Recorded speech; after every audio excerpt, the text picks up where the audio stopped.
สวัสดีครับวันนี้เราอยู่กันที่เพชรบูรณ์ที่นี่คืออะไรนะนี่ไงอ๋อเลยนี่จังหวัดเลยแล้วดีนะครับ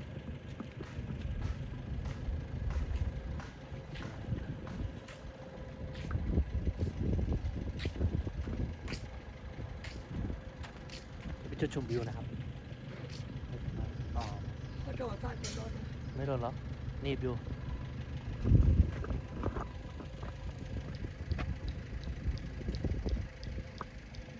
วันนี้พาเดินทางไกลอีกวันหนึ่งนะครับ พอร่างกายดีก็ออกตลอด5 งาน 5 ตังค์กันเนาะไม่ได้เที่ยวนะ